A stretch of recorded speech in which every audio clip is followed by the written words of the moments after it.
રાજકોટના માત્ર 8 વર્ષના વિદ્યાર્થી મોલેન રાવલે માઇક્રોસોફ્ટ સર્ટિફાઇડ પ્રોફેશનલની પરીક્ષા પાસ કરીને પોતાનું નામ વિશ્વભરમાં રોશન કર્યું છે. આ સિદ્ધિ મેળવનાર મોલેન સૌથી નાની વયનો માઇક્રોસોફ્ટ પ્રોફેશનલ બની ગયો છે. અગાઉ આ રેકોર્ડ ન્યુયોર્કના 11 વર્ષના એક વિદ્યાર્થીના નામે હતો. માત્ર 8 વર્ષની ઉંમરમાં રાજકોટના મોલિન રાવલે ગત એપ્રિલમાં લેવાયેલી ઓનલાઈન માઇક્રોસોફ્ટ સર્ટિફાઇડ પરીક્ષા પાસ કરી રેકોર્ડ સર્જ્યો છે. આ અગાઉ આ રેકોર્ડ ન્યુયોર્કના 11 વર્ષના વિદ્યાર્થીને નામે હતો. મોલિને જે ઇન્સ્ટિટ્યૂટમાંથી પરીક્ષા આપી હતી ત્યાંના ડાયરેક્ટરો પણ મોલિનથી પ્રભાવિત છે. ऐसे बच्चे लोग बहुत कम मैंने देखे हैं. मैं जब इसको इंजीनियरिंग कॉलेज के जो क्लास के बच्चे लोग के साथ पढ़ता था तो उनको जो क्वेश्चन का आंसर नहीं आता था, he used to answer. You can imagine like कितना उसका मेमोरी ग्रास्पिंग अच्छा रहेगा.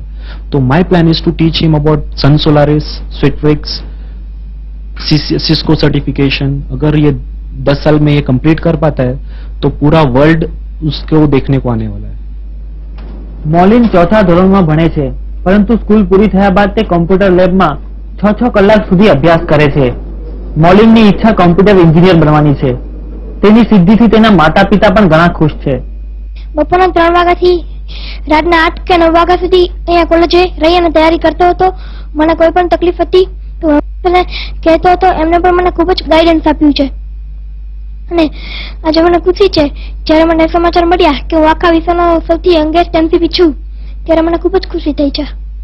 પેલા તો એવું થતું હતું કે આ તો કઈક ડ્રીમ જોઈ રહ્યા છીએ, એમ આવું તો ક્યારે થઈ જ ના શકે એમ.